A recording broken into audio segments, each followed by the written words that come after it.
이 세상의 마지막이 가까워질 때 과연 어떤 일이 일어날까요? 그때를 어떻게 준비하는 것이 지혜로운 것일까요? 예수 그리스도의 계시라. 이는 하나님이 그에게 주사 반드시 속히 될 일을 그 종들에게 보이시려고 그 천사를 그 종 요한에게 보내어 지시하신 것이라.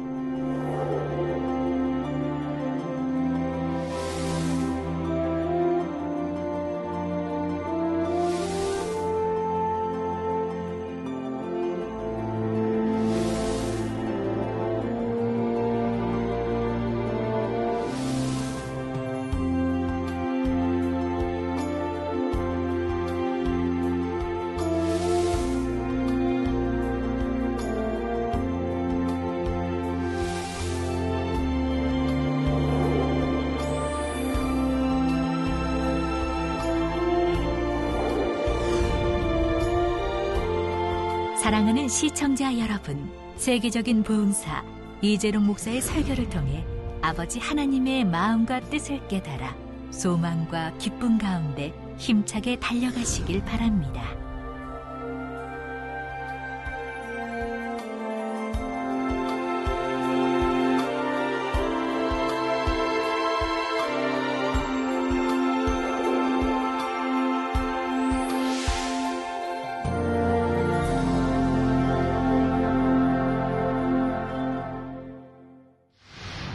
은혜 받으실 말씀은 요한계시록 2장 18절에서 29절 말씀입니다.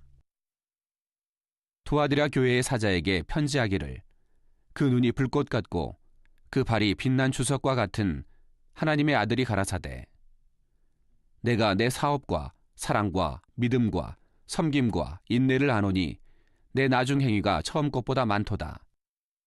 그러나 내게 책망할 일이 있노라.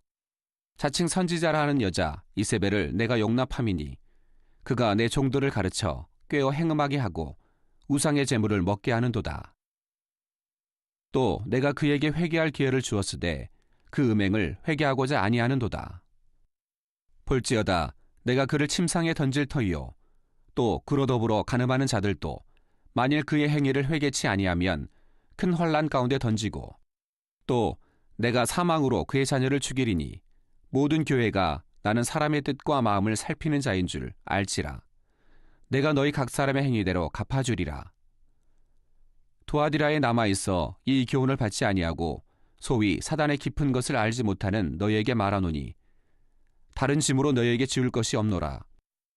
다만 너희에게 있는 것을 내가 올 때까지 굳게 잡으라. 이기는 자와 끝까지 내 일을 지키는 그에게 만국을 다스리는 권세를 주리니 그가 철장을 가지고 저희를 다스려 질그릇 깨트리는 것과 같이 하리라. 나도 내 아버지께 받은 것이 그러하니라. 내가 또 그에게 새벽별을 주리라. 귀 있는 자는 성령이 교회들에게 하시는 말씀을 들을지어다.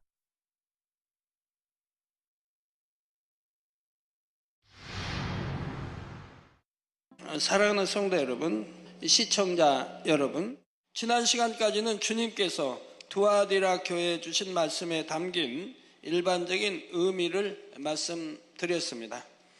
오늘 이 시간에는 이 말씀에 담긴 또 다른 영적인 의미를 살펴보겠습니다. 이 말씀 안에는 하나님을 믿고 주님을 섬긴다 하면서도 진리를 왜곡하여 우상을 섬기고 있는 사람들을 깨우쳐 주시기 위한 내용이 담겨 있습니다. 어떤 특정 종교를 판단하고 비판하려는 의도가 아니라 이 말씀에 담긴 영적인 의미를 설명드리려는 것이니 이 말씀을 들으시는 모든 분들은 진리로 잘 분별하실 수 있기를 바랍니다.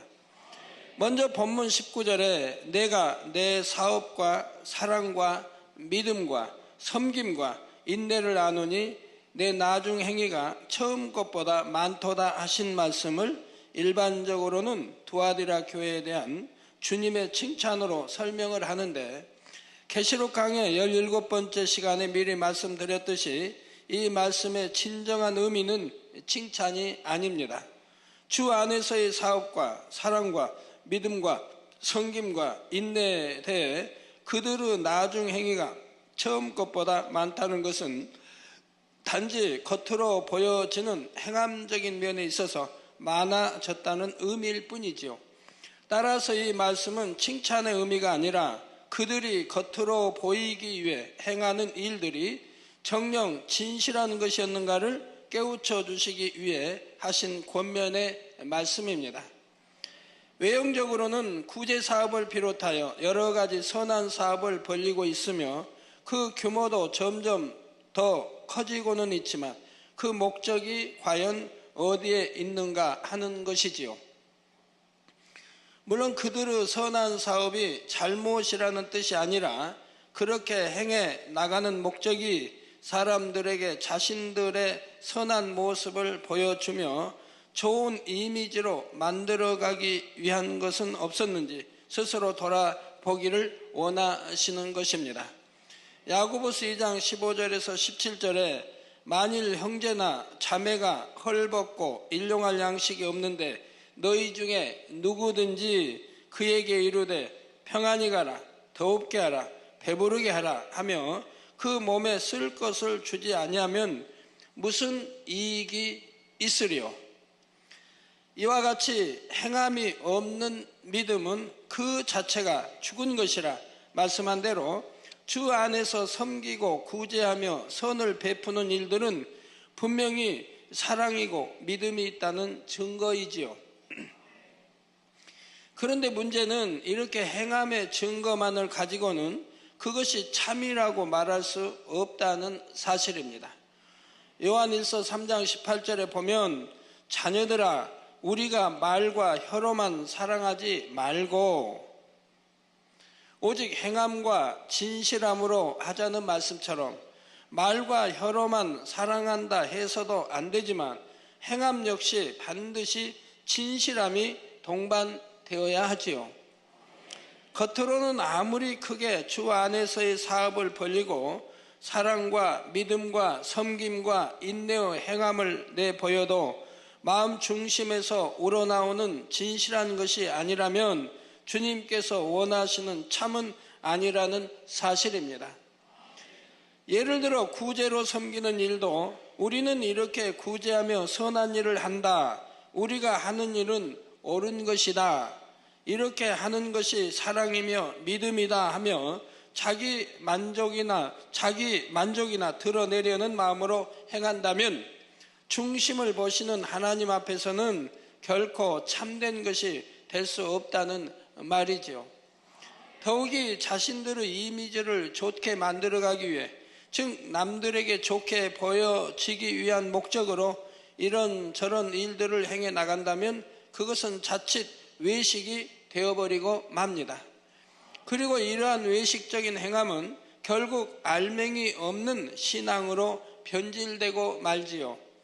하나님께서 원하시는 것은 마음의 거룩함이며 거룩한 마음에 진실을 담아 행하는 사랑과 믿음과 섬김과 인내입니다. 그런데 마음의 거룩함과 진실함이라는 알맹이가 빠진 신앙은 점차 형식주의 신앙으로 흘러가게 되고 온갖 장로의 유전들을 만들어서 성도들을 힘들게 만드는 결과를 낳게 되지요. 그래서 기독교 역사를 보면 초대교회의 순수했던 신앙이 시간이 지나면서 사람들이 만들어 놓은 형식에 매어감으로 점차 변질되어 갔던 것을 볼 수가 있습니다. 그러다가 마침내 16세기에는 참된 하나님의 뜻을 구하는 사람들에 의해 오직 성경으로 돌아가자는 개혁운동이 강력하게 일어났던 것이지요. 성도 여러분, 이 시간에 특정한 사람들에 대해 어떤 판단이나 비판을 하려는 것은 아닙니다. 그렇지만 하나님을 믿고 예수님을 구세주로 영접하여 진리인 성경 말씀에 따라 신앙생활 한다고 하면서도 사람들이 만들어 놓은 틀에 매여 잘못된 신앙생활을 하는 경우들이 많다는 사실입니다. 심지어 종교의 현지 토착화라는 명목 아래 현지의 토착신앙이나 풍습까지도 자신들의 종교 안에 포용해 나가는 정책을 썼습니다. 그래서 우리나라에서도 조상에게 제사 지내는 것을 허용하고 있지요. 물론 조상의 은혜를 기리며 감사하는 마음을 가지는 것 자체가 잘못되었다는 것은 아니지만, 이러한 명분 아래 제사의식을 허용한다면 그것은 결과적으로 진리인 하나님의 말씀을 정면으로 어기게 된다는 사실입니다. 고린도전서 10장 20절에 보면 분명히 대저 이방인의 제사하는 것은 귀신에게 하는 것이요 하나님께 제사하는 것이 아니니, 나는 너희가 귀신과 교제하는 자 되기를 원치 아니하노라 말씀하고 있지요. 그럼에도 불구하고 유일신 하나님 한 분을 섬기며 예수님을 구세주로 믿는다고 고백하면서 이러한 일들을 허용하고 있는 것입니다.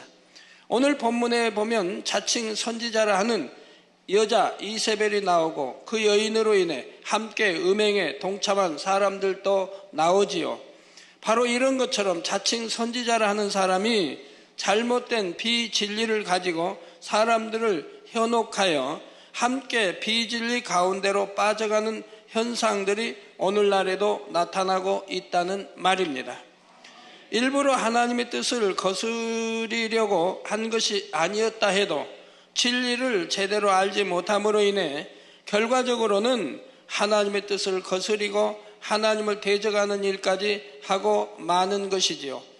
예수님을 성령으로 잉태하여 낳았던 여인인 동정녀 마리아를 경배하며 섬기는 것도 진리를 제대로 알지 못하기 때문에 나타난 대표적인 현상입니다. 그들은 물론 동정녀 마리아를 우상으로 섬기는 것이 아니라 구세주 예수님을 낳은 분으로서 그분에게 최상급의 공경의 예를 갖추어 섬겨드리는 것뿐이라고 말을 하지요. 하지만 결과적으로는 진리를 분별 못하는 사람들이 피조물의 형상 앞에 절하며 복을 빌도록 잘못 인도해가고 있다는 사실입니다. 자, 그렇다면 이에 대해 진리는 과연 어떻게 말씀하고 있을까요? 그 해답을 예수님께서 직접 하신 말씀을 통해 찾아보도록 하겠습니다. 요한복음 19장 26절에서 27절에 보면 예수께서 그 모친과 사랑하시는 제자가 곁에 섰는 것을 보시고 그 모친께 말씀하시되 여자여 보소서 아들이니이다 하시고 또 그 제자에게 이르시되 보라 내 어머니라 하신대 그때부터 그 제자가 자기 집에 모시니라 했지요. 이때 예수님께서 동정녀 마리아를 향해 보소서 아들이니이다 하신 것은 곁에 선 제자 요한을 가리켜 아들이라 하신 것입니다. 그러니까 요한에게 지금 내 어머니처럼 섬기라고 지금 말씀하시는 거예요. 예수님께서 자신을 가리켜 아들이라 말씀하신 것이 아니라는 말이지요. 또한 예수님께서는 동정녀 마리아를 향해 어머니여 하신 것이 아니라 여자여 하고 부르셨다는 사실입니다.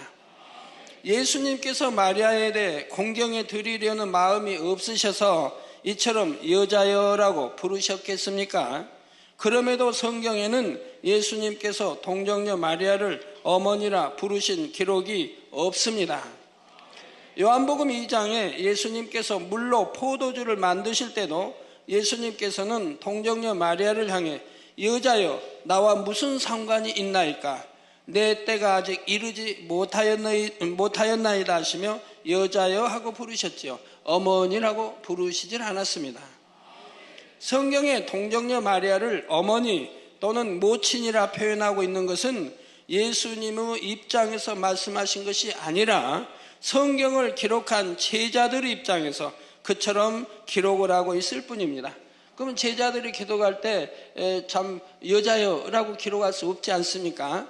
그래서 제자들은 그렇게 모친 또는 어머니라고 기록했고 예수님은 친히 부르실 때 여자여라고 부르셨다는 얘기입니다. 이는 동정녀 마리아가 결코 예수님의 어머니가 될 수가 없음을 분명히 말씀하고 있는 것이지요.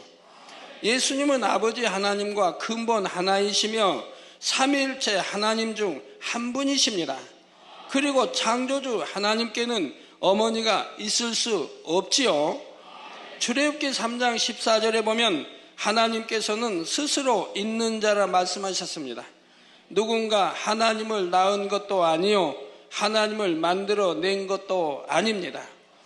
하나님은 영원 전부터 영원 후까지 스스로 계신 분이십니다. 그러므로 근본 하나님의 본체이신 예수님께서 피조물인 동정녀 마리아에게 어머니라 부를 수는 없는 것입니다. 우리 성부, 성자, 성령, 삼위일체 하나님이라고 부르지 않습니까? 그럼 하나님의 거룩할 성자, 성모가 어머니, 거룩한 어머니가 어찌 있을 수 있겠습니까? 육적으로도 동정녀 마리아는 예수님의 어머니가 될 수 없지요. 자, 왜 육적으로도 어머니가 될 수 없는가? 낳았는데 잘 여러분들이 음미해 보시기 바랍니다. 사람이 잉태될 때는 아버지의 정자와 어머니의 난자가 결합하게 됩니다. 그런데 예수님의 경우는 마리아가 예수님을 낳기는 했지만 마리아의 난자를 통해 예수님이 잉태되신 것은 아니죠. 여러분들이 태어날 때에 아버지의 정자와 어머니의 난자가 사랑할 때 결합하여 지금 착상해서 잉태되어 여러분이 나오셨다 이 말입니다. 그래서 나를 낳아주신 어머니를 어머니라 하는 것이고 또 낳아주신 아버지를 아버지라고 부르는 거예요. 왜? 나를 잉태해서 낳으신 분이 그 아버지의 정자와 어머니의 난자가 결합해서 잉태되어 내가 낳았기 때문에 육의 아버지 또는 육의 어머니 아버지라고 부른다 이 말입니다.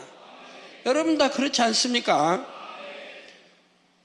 그런데 우리 예수님은 난자와 정자와 난자가 결합하여 나오신 것이 아니라 이 말입니다. 어느 누구의 정자를 받은 것도 아니고 또 여자의 난자를 받아서 잉태한 분이 아니라 이 말입니다. 그러니 어떻게 육의 어머니도 육의 아버지도 있을 수가 없는 것이지요. 예수님은 마리아의 몸을 빌어 나셨을 뿐 잉태될 때는 근본 하나님과 하나이신 성령의 능력으로 잉태되셨습니다. 성령으로 잉태되셨다 이 말이에요. 비유를 들어 과학기술이 아주 발달하여 설령 아이를 인큐베이터 같은 곳에서 잉태시켜 자라게 할 수 있다고 해도 인큐베이터가 아기의 부모가 될 수는 없습니다.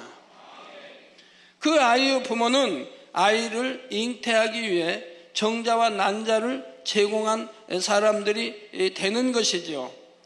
이와 마찬가지로 예수님께서 동정녀 마리아의 몸을 빌어 나신 것은 사실이지만 그렇다 하여 하나님의 아들이시며 근본 하나님과 하나이신 예수님께서 동정녀 마리아의 아들이 될 수는 없는 것입니다. 왜? 난자를 받아 나온 것이 아니기 때문에요. 그러니 동정녀 마리아를 예수님의 어머니라 부르는 것도 맞지 않는 것이고요. 그러니까 우리가 과학적으로도 의학적으로도 분명히 증거해낼 수 있지 않습니까? 우리 주님은 정자와 난자를 받아 태어나신 것이 아니고 성령으로 잉태되셔 나셨다고 성경은 분명히 말씀하고 있다 이 말입니다. 그렇기 때문에 하나님의 독생자 아들이요 또 하나님은 본체에서 나셨다고 말씀하고 있는 거지요.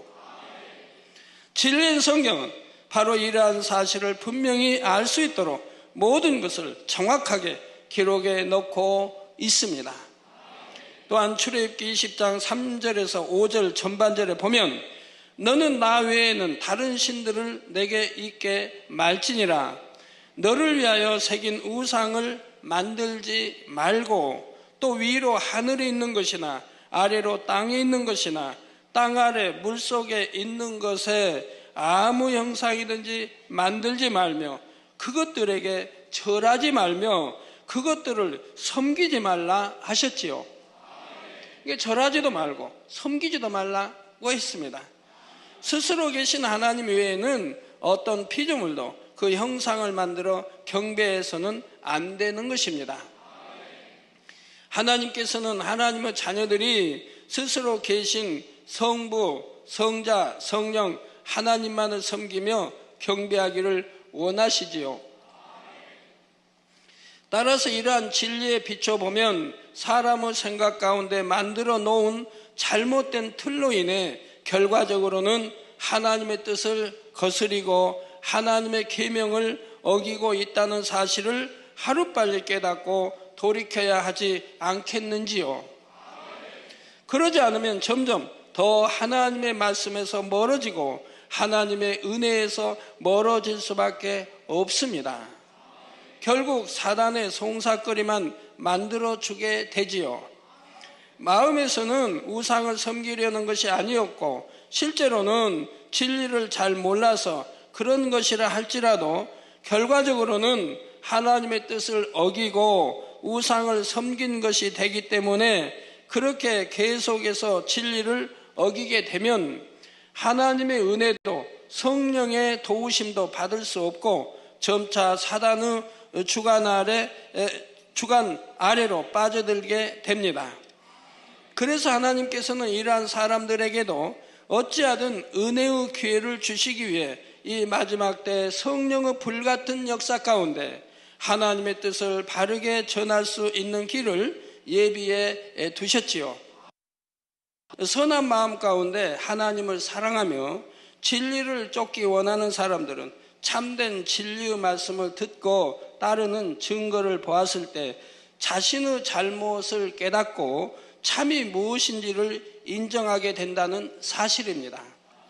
그러나 만약 이때도 회개하고 돌이키지 않으면 내가 그를 침상에 던질 터이요 말씀한 대로 결국 준엄한 하나님의 심판이 임하게 되지요.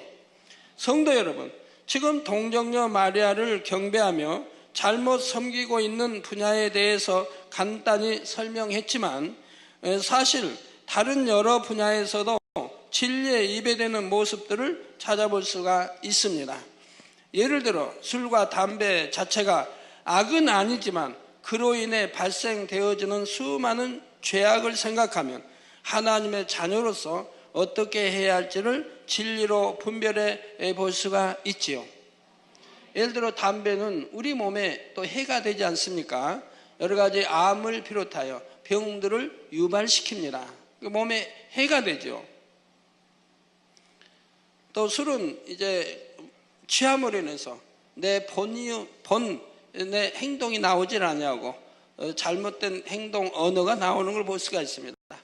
마음의 품은 감정이나 미움이나 여러 가지 오해된 이러한 것들이 절제했다가 술이 들어가면 절제하지 못하고 막 포부되는 걸 볼 수가 있어요. 입술로.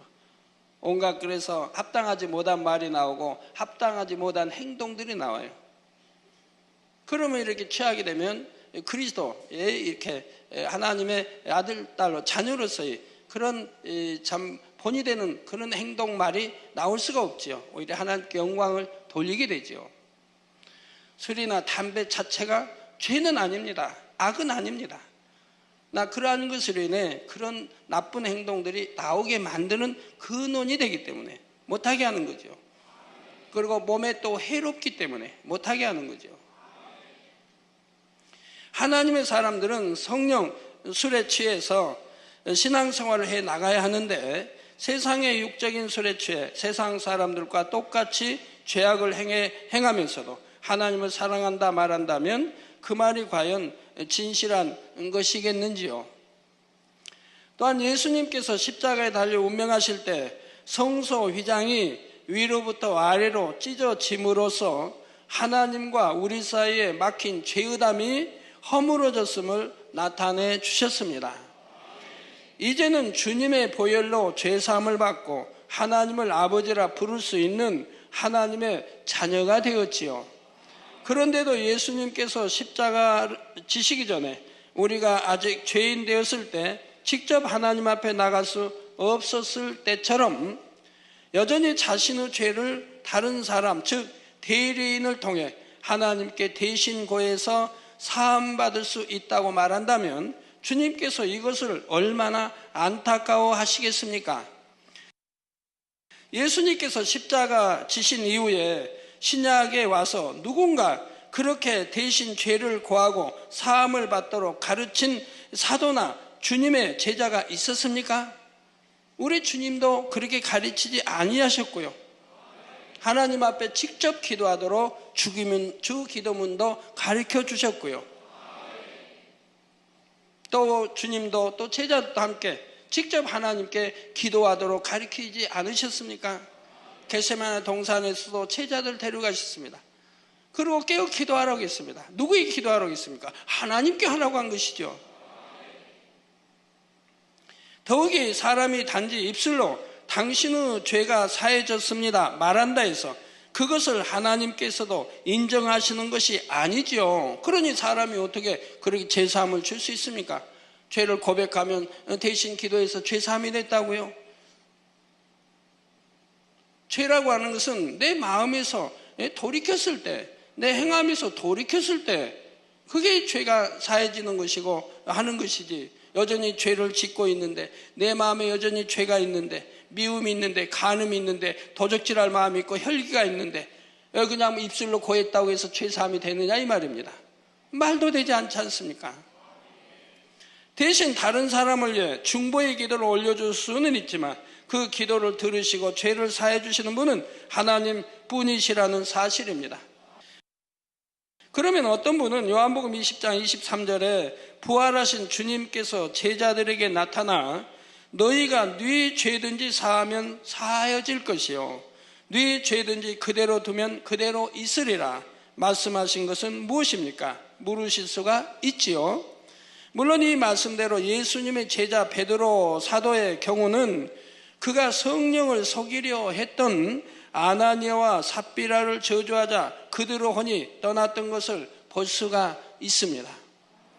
그렇다 하여 이 말씀이 아무에게나 다 적용되는 것은 아니지요.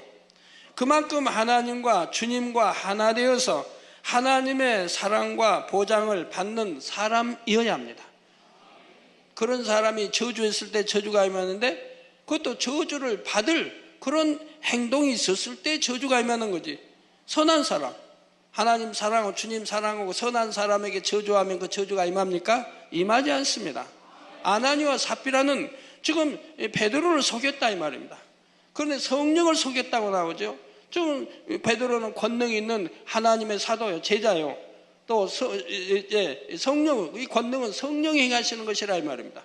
그래서 성령을 네가 속였다고 한다 이 말입니다. 베드로를 속인 것은 성령을 속인 것이라 이 말입니다. 그렇기 때문에 성령을 속였기 때문에 바로 저주를 할 때 그 저주가 임하여서 혼이 떠나버렸다면 구원을 받지도 못했다 이 말입니다.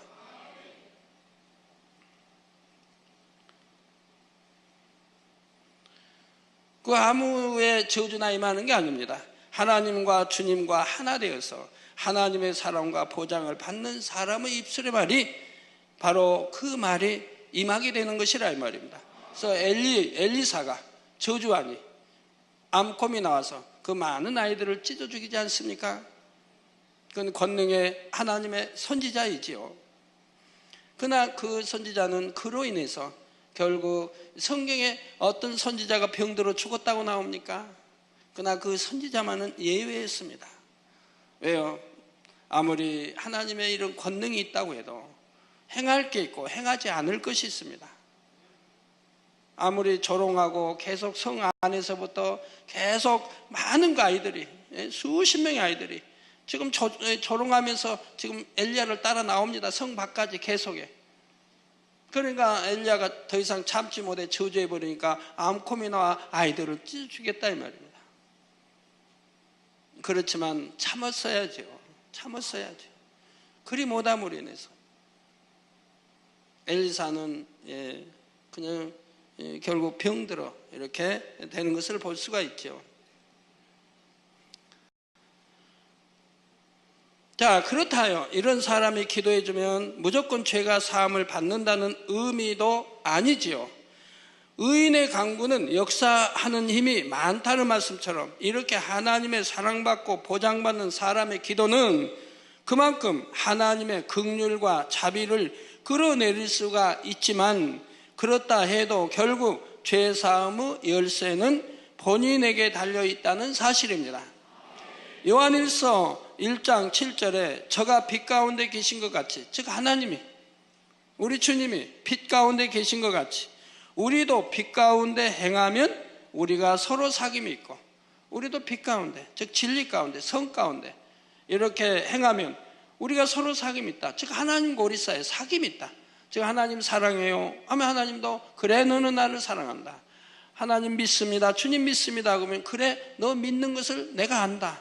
인정해 주십니다. 서로 사귐이 있다 이 말입니다.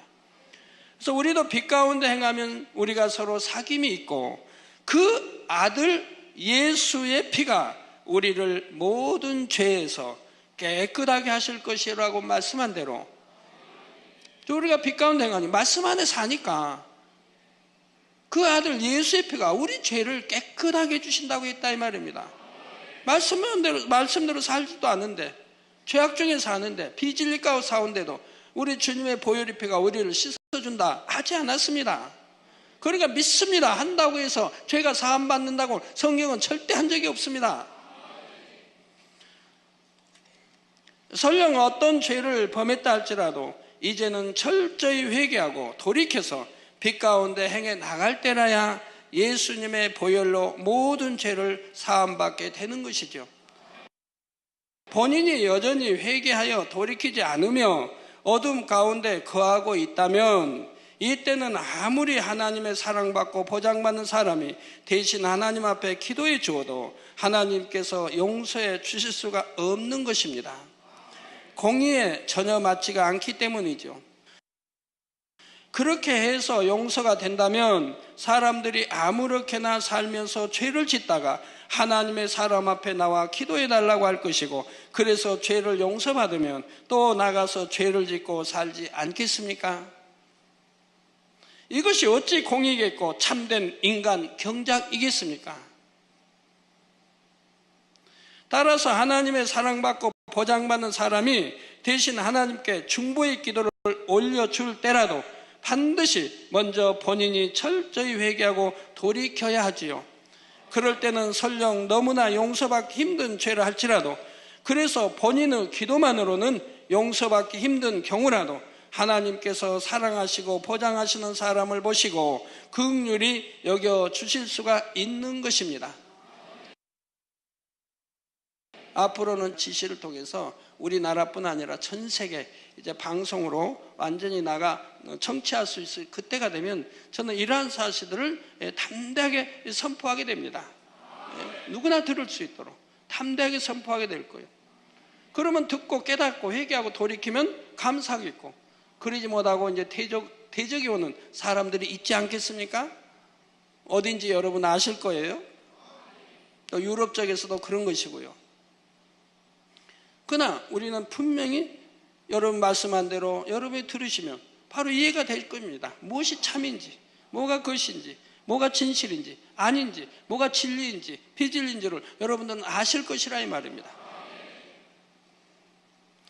자, 그렇지만 이러한 경우와 죄를 지은 사람이 대리자에게 죄를 고하고 그러면 그 대리자가 대신 하나님께 기도해서 죄사함을 받을 수 있게 해준다는 주장과는 엄연히 다르다는 사실을 알아야 합니다. 성도 여러분, 어떤 사람들은 이러한 진리를 제대로 알지 못해서 잘못된 교리를 따라 행해 나가는 사람들이 있습니다. 이런 사람들은 비록 그 행함이 하나님의 뜻을 거스린 것이기는 하지만 그것이 하나님의 뜻을 거스리는 것인 줄 알면서도 일부러 그렇게 행했다거나 악한 마음을 가지고 한 것이 아니기 때문에 하나님께서도 이해해 주시려고 하지요. 그래서 이런 사람들을 향해 본문 24절 후반절에는 소위 사단의 깊은 것을 알지 못하는 너희에게 말하노니 다른 짐으로 너희에게 지울 것이 없노라 말씀하고 계시다는 사실입니다. 모든 것을 행한 대로 갚아주시는 공의의 하나님이시지만 이렇게 사단의 깊은 속임수인 줄 알지 못해서 그러한 행함 가운데 빠졌던 사람들은 그 행함에서 회개하고 돌이키면 이제는 그것에 대해 더 이상 어떤 짐을 지우지 않으시겠다는 뜻이지요. 단 사단의 깊은 속임수임을 알면서도 행했다거나 고질적으로 마음을 내어주어 행했던 사람은 설령 철저히 회개하고 돌이킨다 해도 거기에 따르는 보응이 있게 됩니다. 우상 숭배를 심하게 했던 사람들도 그들이 주 안에 들어왔다 해서 그것으로 과거의 모든 것이 다 해결된 것이 아니라 이전에 행했던 것에 대해 공의 가운데 보응이 따르는 것을 보게 되지요. 물론 이것도 온전케 하여 더 좋은 것을 주시려는 아버지 하나님의 사랑인 것이고요. 그러나 지금 본문에 말씀하는 경우는 하나님을 믿는다 하였고 주님을 구세주로 영접하였다 하였지만 그럼에도 진리를 제대로 알지 못해서 그러한 잘못된 행함 가운데 있었던 것이므로 이들의 경우는 우상을 심하게 숭배하거나 잘못된 것인 줄 알면서도 행했던 경우와는 달리 회개하고 돌이키는 것으로 과거의 행함을 용서하시고 더 이상 그것에 대해 묻지 않으시겠다는 말입니다. 그렇지만 이들에게도 주님께서는 다만 너희에게 있는 것을 내가 올 때까지 굳게 잡으라 당부하십니다. 이제 주님의 은혜 가운데 얻은 구원의 기회를 다시는 놓치는 일이 없도록 주님 맞는 그날까지 변개치 않고 달려가야 한다는 말씀이지요. 그렇게 했을 때만이 그들에게도 마침내 구원의 은혜가 주어지게 된다는 사실입니다. 이처럼 아버지 하나님께서는 어찌하든 한 사람이라도 더 구원에 이르게 하시기 위해 진리로 깨우쳐 주시고 또 깨우쳐 주시며 잘못된 길로 가고 있는 사람들을 향해 안타깝게 외치고 계시지요. 더욱이 그들이 하나님을 믿는다 하였고 주님을 구세주로 영접하였다 하면서도 사단의 속임수에 빠져 사망의 길로 가고 있는 경우라면 하나님께서는 더더욱 안타까운 심정으로 그들을 향해 구원의 길을 열고자 하시는 것입니다. 그래서 이 마지막 때 성령의 불같은 역사가 필요한 것이고 그 역사를 베풀기 위해 모든 것을 예비해 두실 수밖에 없으신 것이지요.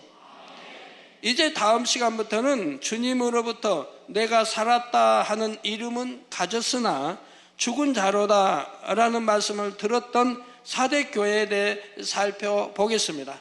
사랑하는 성도 여러분, 어린아이가 태어나면 세월의 흐름에 따라 점차 성장을 하듯이 신앙 안에서도 영적인 성장은 계속되어야 합니다.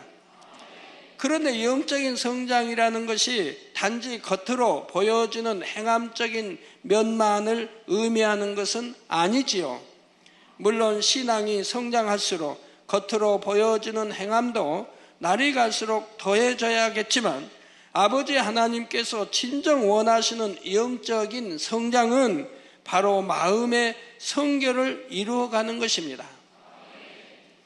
아무리 행함적인 면에 있어서 충성, 봉사한다 할지라도 마음의 성결을 이루어가는 영적인 성장이 없다면 그것은 바로 신앙생활이라 할 수가 없지요. 마치 어린아이가 세월이 흐르면서 육적인 성장과 정신적인 성장이 함께 이루어져야 하듯이 신앙 안에서도 행함적인 면에서의 성장은 물론이고 반드시 내면의 영적인 성장이 함께 따라야 한다는 말입니다. 여러분 이렇게 하나님 말씀을 사모하여 이렇게 들으려고 하는 것은 그 말씀 안에서 은혜를 받고 참을 알고 하나님의 뜻을 알고 그리고 그 말씀대로 살고자 하는 것이고 그리고 또 육적인 충성이 또 함께 하는 것이고 내면의 변화와 또 육적인 충성이 함께 가는 것이라 이 말입니다.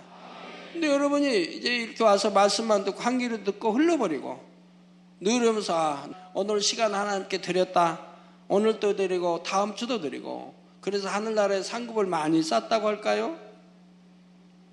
영적인 성장이 없으면 아무 소용이 없다 이 말입니다. 하나님은 시간으로 계산하시는 게 아니라 이렇게 6시간 이렇게 쌓았으니까 네 상급이 크다 그러실까요? 마음에 할례하지 않으면 소용이 없다 이 말입니다. 마음에 할례해서 우리 잃어버린 주님을 닮고 아버지 형상을 닮아가야 한다 이 말입니다.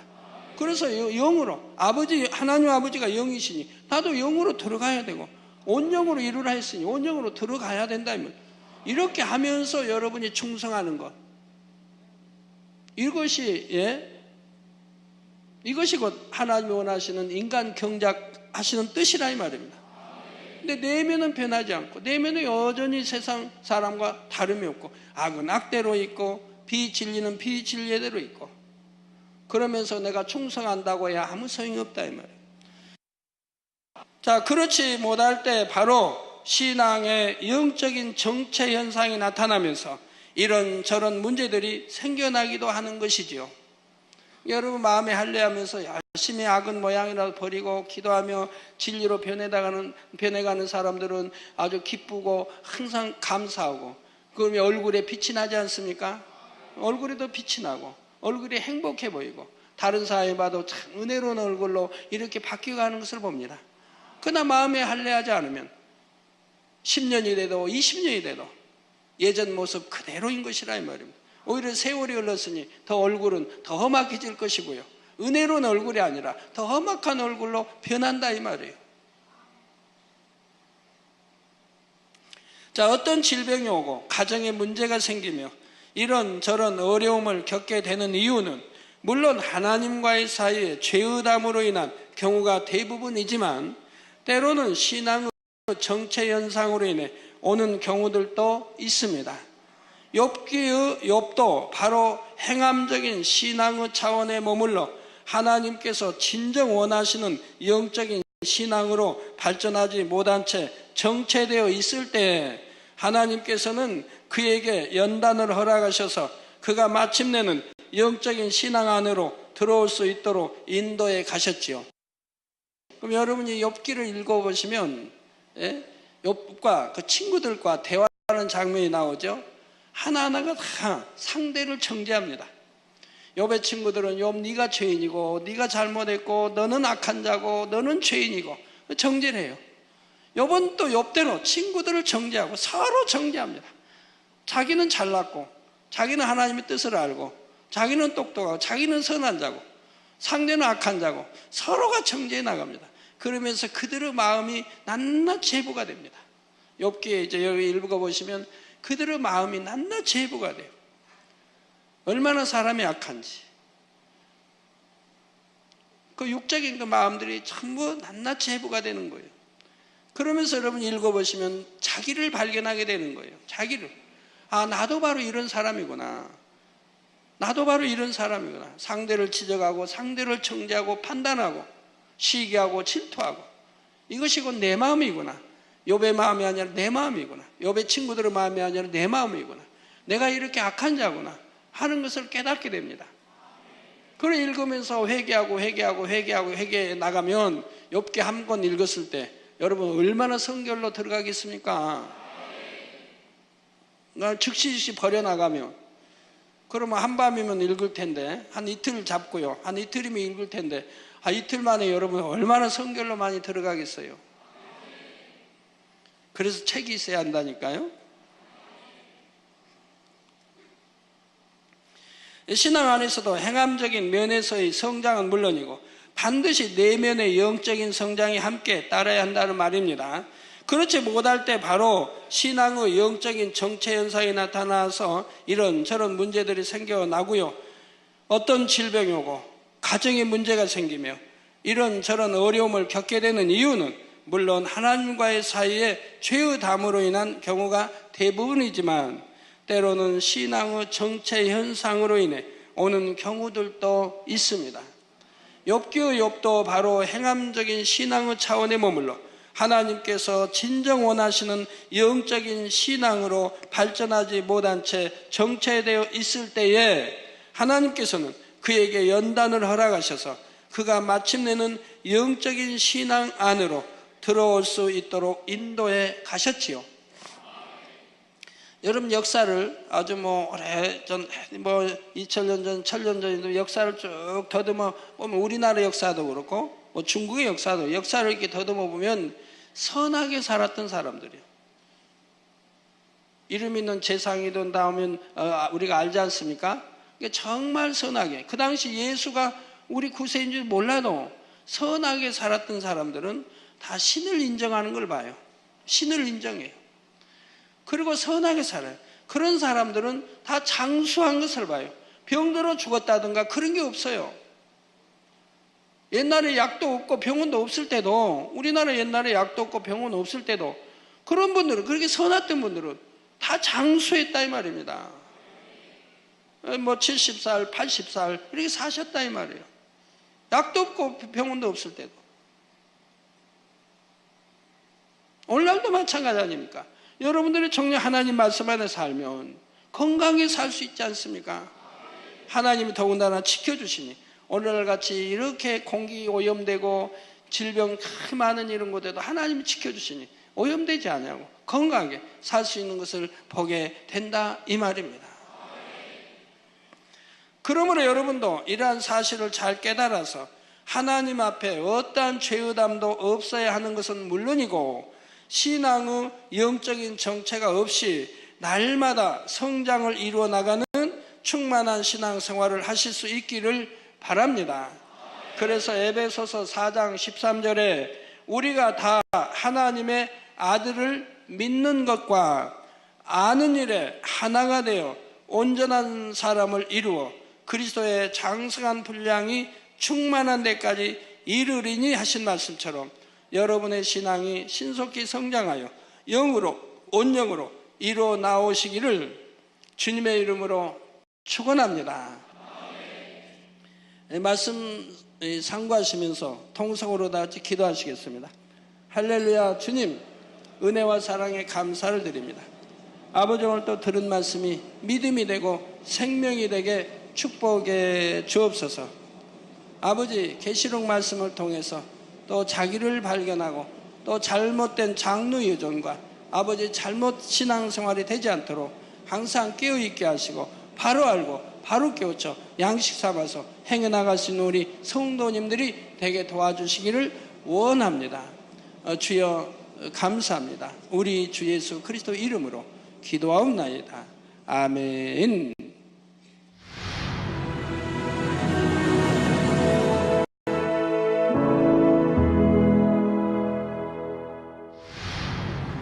할렐루야. 전능하신 사랑의 아버지 하나님, 이 시간 기도받는 모든 성도님들 위해 안수하여 주옵소서.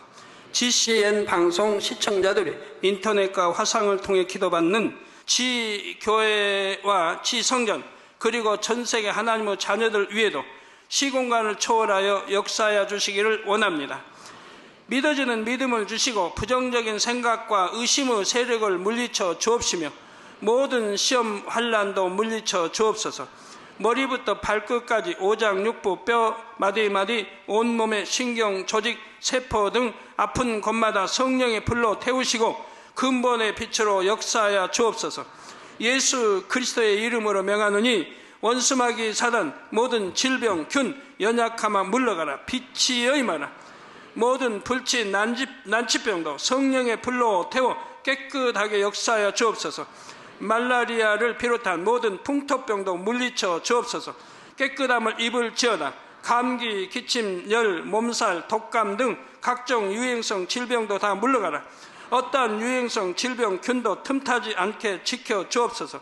위암, 폐암, 간암, 유방암, 자궁암, 대장암, 피부암 등 각종 암과 에이즈, 백혈병, 뇌졸중, 고혈압, 저혈압, 심장병, 폐병, 위장병, 당뇨, 부인병, 피부병, 갑상선, 질환과 모든 염증도 깨끗게 하여 주옵소서.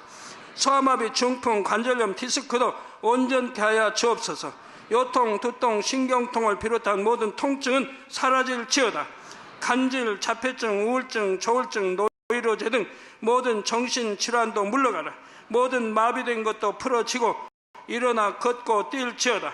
눈도 잘 보이게 하옵시고 귀도 잘 들리게 하여 주옵소서. 소경은 눈을 뜨고 기머거리는 들으며 벙어리는 말할지어다. 각종 사고 후유증도 깨끗게 하시고 부러진 뼈도 붙여 주옵소서. 화상 입은 것도 온전케 하옵소서. 화기야 물러가라. 열도 물러가라. 아버지 흉터도 나지 않게 역사해 주시기를 원합니다. 마약을 비롯하여 각종 약물과 독극물 중독도 깨끗함을 입을지어다. 죽은 신경과 세포가 살아나며 죽은 자도 살아나게 하여 주옵소서. 잉태의 축복도 주시기를 원합니다. 잉태 축복을 받으라 예수 그리스도의 이름으로 명하노니 원수마귀 사단을 하늘 공중 곳에 잡은 악의 영들아 물러가라. 그의 사자들도 물러갈지니라. 이 땅의 악한 영, 더러운 영, 거짓되고 간사한 영, 이간질하고 미혹하는 모든 어둠들은 물러가라.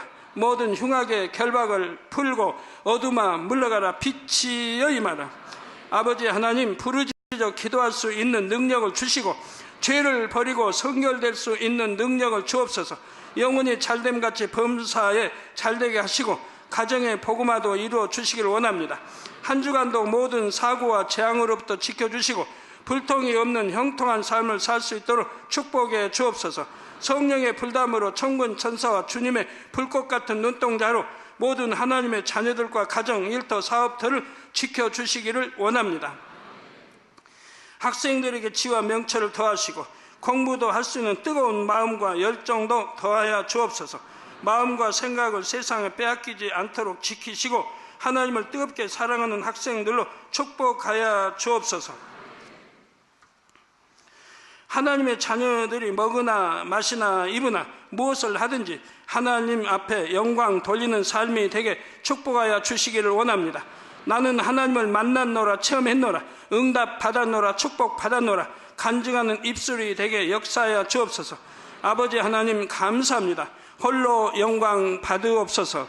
우리 주 예수 그리스도의 이름으로 기도하옵나이다. 아멘.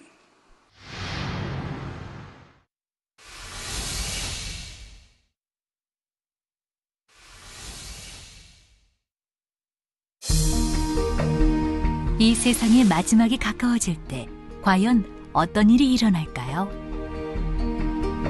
그때를 어떻게 준비하는 것이 지혜로운 것일까요? 요한계시록에 그 해답이 담겨 있습니다. 마지막 때를 깨어 준비하며 신부단장할 수 있도록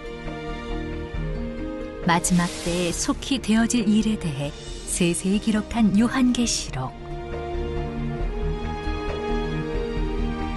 사랑하는 시청자 여러분, 세계적인 부흥사 이재롱 목사의 설교를 통해 들은 말씀을 지켜 행함으로 진정 복 있는 사람들이 되시길 바랍니다.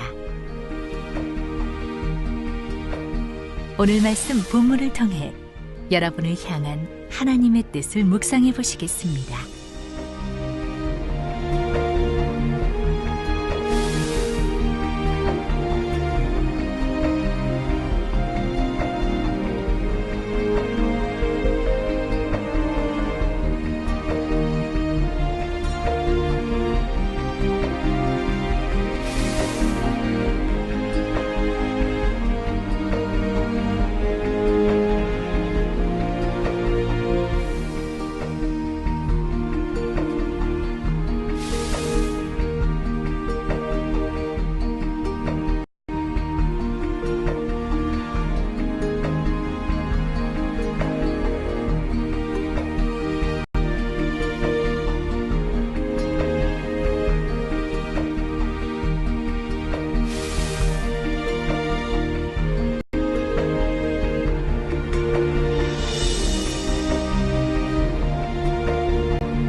겉으로는 아무리 크게 주 안에서의 사업을 벌리고 사랑과 믿음과 섬김과 인내의 행함을 내보여도 마음 중심에서 우러나오는 진실한 것이 아니라면 주님께서 원하시는 참은 아니라는 사실입니다. 하나님을 믿고 예수님을 구세주로 영접하여 진리인 성경 말씀에 따라 신앙생활 한다고 하면서도 사람들이 만들어 놓은 틀에 매여 잘못된 신앙생활을 하는 경우들이 많다는 사실입니다. 하나님은 영원전부터 영원 후까지 스스로 계신 분이십니다. 그러므로 근본 하나님의 본체이신 예수님께서 피조물인 동정녀 마리아에게 어머니라 부를 수는 없는 것입니다. 하나님의 사랑받고 보장받는 사람이 대신 하나님께 중보의 기도를 올려줄 때라도 반드시 먼저 본인이 철저히 회개하고 돌이켜야 하지요. 아버지 하나님께서는 어찌하든 한 사람이라도 더 구원에 이르게 하시기 위해 진리로 깨우쳐 주시고 또 깨우쳐 주시며 잘못된 길로 가고 있는 사람들을 향해 안타깝게 외치고 계시지요. 사랑하는 성도 여러분, 어린아이가 태어나면 세월의 흐름에 따라 점차 성장을 하듯이 신앙 안에서도 영적인 성장은 계속되어야 합니다.